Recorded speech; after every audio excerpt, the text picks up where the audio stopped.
bad. DRC, Ledger Shredder at its early drops, burying you in card advantage and removal. We'll see if Creativity can beat Murktide. Historically, kind of a rough matchup, but only time will tell. Let's get on into the match. This is our 4th and 5th seed, the 2 highest ranked players battling it out. Let's go to our top 11 action here. Yeah, and looking at the list, pretty stock for our Murktide player, but one thing to note, we've seen Murktide sometimes have a Spell Snare, which would be excellent in this matchup. Yeah. Not in their list. Do have 2 copies of Spell Pierce, which should be helpful. Normally, this is a matchup that I agree favors Murktide, but this is a much leaner version of Creativity, and the 4-Mandic Thought Seizes can help force your key spells through some counters. So this version of Creativity in particular, I think, lines up much more effectively against the Murktide strategy. And honestly, we've played Creativity for a while. I think like our Modern baby, we've kind of been on the same trajectory as far as decks that we've been playing in Modern as of late. And our first Modern baby before the Holy Grail of Breach was assembled was Creativity with a different package of creatures. And that deck had its problems because if you ever drew them, it was terrible. This deck doesn't have that problem as much because discarding it is actually an advantage. Where you're not drawing Sarah's Emissary or Emrakul or whatever nonsense we were playing at the time. Arcana Cruelty, very castable when you've got Ren giving you a bunch of extra land drops. Nakashima starting on Dwarven Mine. That's the weakest opening. Yes, yes. Dwarven Mine is incredible against Ragavan, just not on turn 1. Yeah. Here is a big check here. We're going to try to get this hand cam up, but here is Ren. Ren and 6 here, if we can get that and ping down the Ragavan, that's always frustrating because as the Murktide player or something like that, you feel like you're kind of obligated to play the old turn 1 Ragavan. But, if they have the Ren, it just can be brutal. Main phase Lightning Bolt here, like that from Nakashima, helps play around Spell Pierce. But I was expecting a tap land follow-up. Playing Boseiju signifies that there is not another land in Nakashima's That's exactly what I was thinking as well. Yep, I would agree. I would totally agree with you. And there we go. We got one hand cam up. We appreciate that there, director. With a green source, though, you also definitely know there's no red. Okay, looks like Nakashima's is not working. Maybe we'll pester them after this, especially if they win. For now, we'll be playing at home, and we'll have to guess if there's no land. We'll have to do that, magic deducing that we do when we're playing games against an opponent that we don't have information on. And honestly, this is a good learning lesson for players that are trying to up that skill because players bleed information every turn. If you pay attention to it and like what you're looking at. And that comes with the experience of playing, but we'll see if the land is there. Ledger Shredder follow-up for Scrooge, and with the Mishra's Bauble, able to get it to a 2/4 immediately, have a little bit of pressure. Interestingly, discards Consider to the Connive. We see probably prioritizing Iteration for next turn, says I'm probably not going to have a mana for that Consider. Yeah, probably getting rid of the Consider instead of one of those extra lands just to play around Lightning. Just really trying to get that out of range, since that is the go-to removal spell. There is a couple of Fatal Pushes as well in this list, but all right, we see Bitter Reunion pitching a card. That makes a lot of sense that we didn't do that on turn 2 to start getting hit with Ragavan. And then Bitter Reunion kind of fixes your hand. So I think we were right that was their only 2 lands, but with a Bitter Reunion, I would keep that for sure too. And finds a great third land in the Zaitor's Proving Ground. 2 excellent draws here from Scrooge, though. Spell Piercing Counterspell. You've got the threat down. Now you want that wall of counters to stop Creativity. Yeah. You can now freely Iteration here, knowing you're guaranteed a land drop, and then hold up Spell Pierce for a potential Creativity on turn 4. Yeah, there's no way that you can force through the card. I take that back. No, you can't do it. I was going to say, if there was 3 black mana, you could go Thoughtseize your opponent, Thoughtseize yourself, Persist. Gonna need a Graven Cairns for that one, or full Twilight Mire action. There we go. I like that. Those funnel lands were awesome. Scrooge really thinking about whether or not they want to play an expressive iteration here. They could also fetch and tap out for a Murktide region. That would be a very risky play, though, with the potential for Creativity next turn. But if you read your opponent for being landlight, maybe they just don't have a 4th land. Yeah. Also, actually, even more importantly, that Boseiju is going to stop a Dwarven Mine from entering on tap next turn.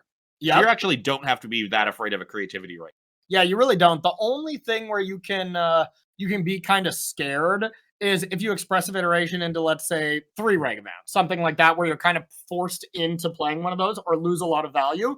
Those are the kind of games that I feel like people lose is when expressive iteration points you in a very clear direction and players get blindsided by it. They're just like, okay, I have to do what this does. I cannot afford to lose the value. But sometimes in modern, especially when you have so much card draw in your deck, sometimes you just have to make the better play. Here, it looks like that was not a forced option, as Misty Rainforest is one of the lands, picks up another Spell Pierce into the hand, and looks great. Yeah, it looks like they're very well set up, can potentially play a Murktide Regent next turn with Counterspell up. We'll see that they might want to be a little cautious and wait until turn 5 for the Murktide, so they have Counterspell plus Spell Pierce up. Mm-hmm. And that, to me, is going to depend on exactly how the clock math works out. This Shredder right now is a 2/4, probably not going to be conniving a lot for the rest of this game. So if we consider that as a 2/4, we attack down to 18. Next turn, we attack down to 16. The Murktide could potentially be played as a 5/5, but if you Spell Pierce something this next turn, it can be played as a 6/6, and that is going to leave you with 8 power with your opponent on 16 life. That's an exact 2-turn clock, so much more tempting if a Spell Pierce gets cast on Nakashima's turn here. Yeah, and I mean, if the option is there to pierce something, I'm piercing anything. I'm going to wait. The Mirror Breaker, Pierce it, yeah. I'm going to pierce anything. I'm going to delay it a little bit because, once again, that's another case of bleeding information. If you snap do this, it's pretty clear your opponent either has another one or has more counter stuff. Look, I like to think it out and be like, all right, I guess I'll pierce. Bluff it out a little bit. Yeah, I was like, do you pierce that? Maybe not. Can't pierce the Fatal Push there. Oh, you can. I just can't effectively do it. I just wouldn't recommend. And now the battlefield clears, so that's going to be even more incentive to get the Murktide down immediately to reapply some pressure. Yeah, and getting it up to even a 5/5 here is plenty fine. Exile everything, make sure you leave 2 mana available, and go from there. Okay, here's the Fable. I imagine this will be met with a Spell Pierce. Pierce it. Pierce it from the heavens. But now next turn is one of those opportunities where Nakashima could go with a play that is, for instance, fetch land, Dwarven Mine, sees you, and Transmogrify or Creativity. So next turn could be that turn where they could fight through one counter spell if there was only one in hand. Yeah, but now there's 2 counter spells and an Unholy Heat picked up for Scrooge for the turn. We'll stop a Creativity on 1 creature token. Yeah, yep. Unless you have like a treasure token that Fable can make, but of course that is already gone. Fable's gone. There's no Prismari commands because there's no blue in this version of the deck. So not as much opportunity to make those artifact tokens in order for Creativity to be invulnerable to creature removal. So Unholy Heat, a great pickup there. And I think that makes it even easier to just slam the Murktide. Yeah. Yeah, I'm curious. Maybe our director can give us a hand here on what the record was of this Jund Creativity deck in the modern portion.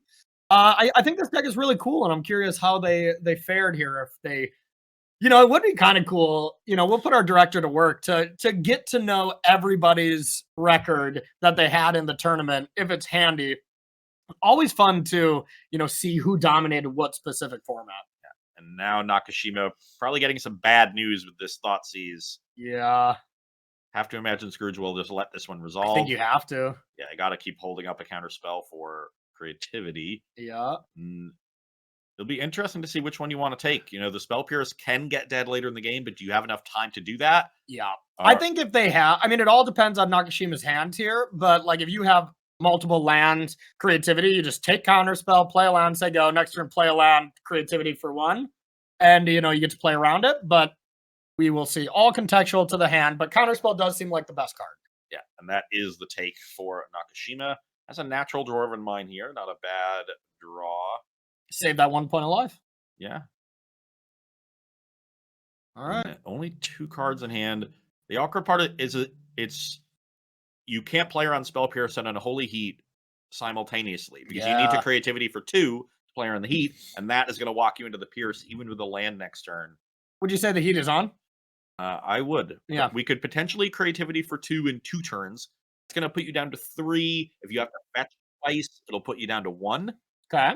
And you would run afoul of a Lightning Bolt or potentially even a Ragavan.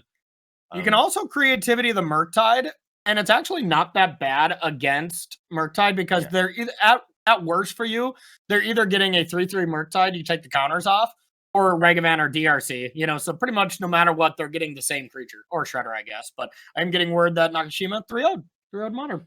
Pretty good. Pretty good. Probably encountered Murktide a few times. Interesting to shock that Steam Vents in when your opponent has seen the 2 cards in your hand. So, not entirely sure what that is about. Oh, a little blufferoo, I guess. I mean, you got the Oh, you have the consider. consider. Okay. Yeah, I didn't yeah. hand hider or the hand cam had not updated. We blame Adrian for those kind of Yeah. mistakes. Yeah, absolutely. All right, here's Fable to play around Spell Pierce. Probably going for this consider to start it up. Now, we are just 1 lightning bolt away from lethal here with Murktide. So we will see what we got here. The Unholy Heat can deal with the Goblin Shaman token, but then that could open up a creativity for 1 on the Dwarf, even if you have a land to play around the Pierce. Pesky little monkey picked up for our Scrooge. And Shredder was put to the yard, so that was just kind of a blind draw off it. Not necessarily a great one. Ragavan actually a pretty good pickup here, because if you put Nakashima to 1, they can't draw a fetch land to play around your Spell Pierce. Yeah. Or a shock land. So they're probably going to have to block with the Dwarf, and then your Unholy Heat covers their other token. Yeah, but here's the thing. They might attack. If they attack, then you just get to kill the Shaman and then attack with Ragavan, force them to 1. Oh, no. Yeah, this is not what your deck's all about, is chip shot damage and creativity. So I think you got to play safe against, because you know about the Heat. All they need is Ragavan to do this. So yeah, I'm with you. That could be brutal. I think we will see the Unholy Heat. Now, that being said, Fable's coming to Chapter 2. So a line of discarding Archon and then bringing it back with Persist. That seems even better to me than trying to do creativity transmogrify stuff, because you can pay for it that way. Yes, that will definitely be the best option here. And I mean, there's been no way to discard it so far except on turn 3 for Bitter Reunion. Oh, baby, that's a counterspell. Iteration from the top ropes. That will likely lock this first game up for Scrooge. Iteration is one heck of a magic card. Oh, but there's the trap. There's the trap in exile. DRC. If they fall for it, then you at least don't get to cast 2 spells. I think this is a situation where you just say go. You have 2 counter spells up. Don't play that DRC. And go from that. But also, if you play DRC, it's 2 lethal threats you have to deal with. But there's only 1 terminate to deal with Murktide in the first place. So that's the only thing you're really playing around by playing DRC. I like the no play here. Yeah, you have enough to just stop an Archon from ever entering the battlefield. Yeah. I guess if we had untapped Black Source, double persist, like Shockland double persist plays around Spell Pierce and Counterspell. Or Swamp Thoughtseize Persist. That would do it too. But discards Persist and Thoughtseize. Okay, cool. Thanks for the update there, Adrian. We are getting an update. We're getting an update that we already got a winner. And Adrian, will you be updating the bracket in live time so I can check? Okay, perfect. So getting a couple updates here. It looks like Dom Harvey took down 4-color. Oh, wait, yeah. Took down Tuscanini. And then Raging Machismo took down Mental Misstep, and Raging Machismo won very quickly with Dredge. Dredge, baby! As Dredge tends to do. yeah, Dredge does not really go slow. That used to be, I think, your OG Modern baby, huh? I have a few results with it. You got a few Golgari Grave Troll scenarios? Me too, to be fair. That is the first deck that got me on the Pro Tour back in 08! Back when these kids were skating on the Shadwags. Well, Nakashima here doing the classic, I'm dead, but I'm going to think about it for a couple minutes to make sure I don't miss something. Yeah, I mean, someone just had a shot on goal at the World Cup. They had to check it out, Yeah, getting that camera time in. Discarding the Persist leaves them with very slim outs against this counterspell. So one thing is the Shaman will add treasure if they don't go to kill it, so we can factor that in as some additional way, another Persist. We don't have the creature itself. They can't cast the Archon. Yeah, it has to be 2 spells that put Archon into play. Also play around Pierce. Yeah. That's a heavy ask. Scrooge getting pretty punished for not unholy heating the Goblin Shaman on the previous end step. Yeah. Now their mana got a little tight with that iteration. Yeah, and here's the 2 damage that they can take now if they want. That is kind of brutal if they would have taken the line, of Unholy Heating Regavan. Putting a deck like Creativity down to 1, it's a deck that has to take a lot of damage, so that becomes tricky. But here we go. Here's the big card. Yeah, and they have it around Unholy Heat and Spell Pierce. Yep. They just don't know that the top deck was Counterspell. So yeah, this was actually going to work and put an Archon into play, but Counterspell is going to pack this game into any potential follow up from Nakashin here can get Spell Pierced. So yeah, a 2-mana creature not really available in the deck. And this game 1 looks like pretty typical Murktide against Creativity. Yep. Just where it's like always Creativity is very close. Yeah. But if it's either that last Counterspell is there and, Murktide kind of wins convincingly, or, you get one Archon into play and, the game is completely over, So, all right, let's take a look at this Creativity deck, Ross. What do you like against the old Murktide arena? Well, I love these Veil Summers. Oh, yeah. Those are excellent against all the counter spells. I kind of like these collective brutalities too. It's a way to set up Persist. It can kill an early Ragavan, can kill an early DRC too. Okay. And act as another discard spell. I think we also might want the basic Forest. Okay. Because of Blood Moon in the sideboard of the deck. There is only one copy of Blood Moon. They're playing the split. Any in the main? No, they have one. Usually, you see 2 Blood Moons in the 75. Yeah, they're both in the sideboard, and one of them is a Magus for Scrooge, and that's much easier to deal with in the 4 Lightning Bolt deck. Yeah. So, and your deck is very red. Like this, it's weird because Blood Moon is, you would think, not good at all because all your payoff cards and pretty much all your cards are red. But you need Dwarven Mind to just create a dwarf most of the time. Yeah. That's the biggest thing. And if Dwarven Mind is shut off, then you need black mana for Persist, and Moon shuts you out of that as well. There's no basic swamp here. It's just Fable tokens, treasure tokens that you have to rely on. I imagine the Forest will come in. If you have the Forest, it lets you play around Blood Moon because you have Besages that can destroy it. And, that is easy enough to find. You're not going to be rushing to cast Creativity on turn 4, so you can afford to get the Forest. And then it's still just, cast all your veils. Yeah, absolutely. All right. So, and to bring you a little picture here, maybe we can toss up that graphic while players are sideboarding for the bracket here real quick. Giving you a little bit of a picture. These are the players. If we look at 4th and 5th, match F here, these are the players that when you win here, they're going up to that next match where they will actually get a little time off, So these players get that advantage of getting a little break, playing the winner between Galdecott and O'Daniel and Happy Sandwich next. So this is the one match that they get a little bit of leeway. Everybody else is kind of still fighting, and we'll have to play next round. Yeah, they can probably catch the end of the World Cup final. Yeah, exactly. All right, sounds like the match is up. Let's get into this. Checking out the hand. Great hand here. Oh, yeah. That's great. You're on the draw. So perfectly reasonable. Now, this is going to be another one of those scenarios, where you really have to fade Ren on 2, but you actually have the Force of Negation to go DRC and force backup, and I think you do it. Yeah. Easily. Like, you might get Lightning Bolt here, and you probably don't do that, but you probably don't force that. But, yeah, a pickup of Expressive Iteration. 2-mana Ancestral Recall, as I like to call it. Gets DRC. We'll see if there's a Lightning Bolt or just a Proving Grounds coming into play. Definitely the best land for Nakashima.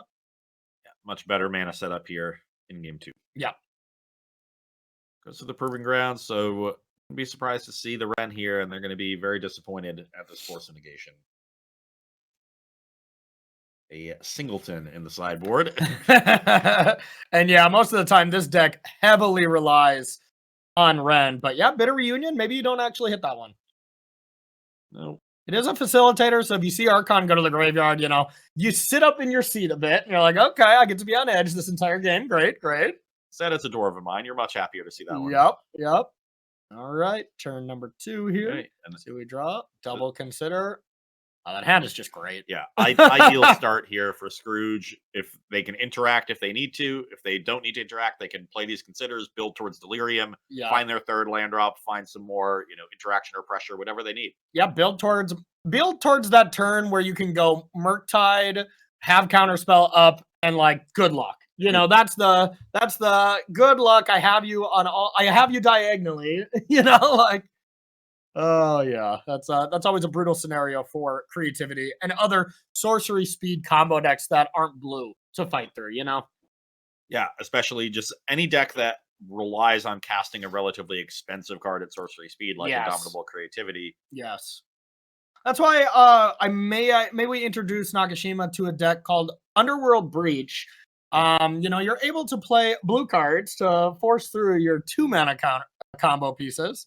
Nakashima here discarded that Dwarven Mine, did not have another land Oh though. God. And so nothing going on turn 3 for them. That means these considers happen freely. The first one finds a third land in Spiral Canal. That's the best possible. I'm still picturing that Nakashima was like, you know, looking over at the World Cup. We saw in our Discord that they were fans. And I'm just picturing them like watching the World Cup and be like, okay, I gotta play a land, and like, oh, I'm still discarding the Bitter Reunion. Dang it. And the Mishra's Bauble off the top surveils a land in the graveyard. So now we have 5 types with the bauble.